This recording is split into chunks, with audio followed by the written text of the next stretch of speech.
I found the wallet in a parking lot outside a grocery store. Black leather, scuffed edges, the kind that looked too worn to belong to a careless person. It was nestled by a tire, looking small and forlorn under the gray sky. Inside were $20, an old driver's license with a kind, wrinkled face, a grocery list for milk and bread, and a faded photo of a young boy holding a fishing pole, grinning from ear to ear. The ID said Edward Franklin, age 67. I thought about dropping it off at the customer service desk, but something about the photo, the simple pride in that boy's smile, made me pause. I decided to return it myself. It felt like a responsibility. The address was only a few blocks away, a small bungalow with a neatly trimmed lawn. I knocked, no answer. The mailbox was overflowing with uncollected letters, a silent alarm. I scribbled a note with my number and tucked it in the door jamb, explaining I'd found his wallet. 2 days later, I got a call not from Edward, but from a woman whose voice trembled with a weight I could feel through the line.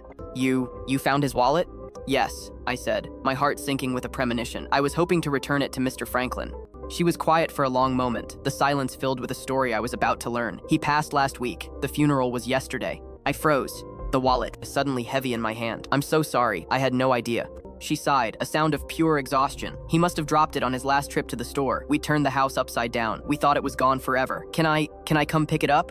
When she arrived, she looked like someone who hadn't stopped moving long enough to grieve, her eyes red-rimmed but dry. I handed her the wallet. She turned it over slowly in her hands, running her thumb along the worn edges as if reading a braille of her father's life. Then she opened the photo sleeve and a soft, broken sound escaped of her. She smiled through fresh tears. "That's me," she said softly, her voice thick. "He took that the day I caught my first fish. He used to tell me he kept this in case he ever forgot what pure, uncomplicated pride felt like." As she spoke, she found a folded square of paper tucked behind the mic. License, a note I hadn't noticed before, written in a shaky but determined hand. It read, "If someone finds this before I'm gone, tell my daughter I never stopped being her biggest fan, every single day."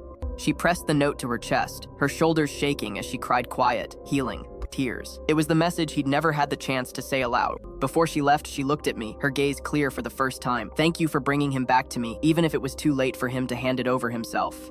But as I watched her drive away, the worn wallet safely in her purse, it didn't feel too late at all. It felt like the wallet had found its way home precisely when it was meant to. A final, loving delivery. Now, whenever I see something lost, a mitten, a key, a book left on a bench, I always stop. Not because I expect a reward, but because I know that sometimes the simple act of returning what's lost gives someone else a profound reason to feel found, to feel remembered, to feel loved. It's never too late to deliver love. Even if it reaches after goodbye, it still finds its way to where it's needed most.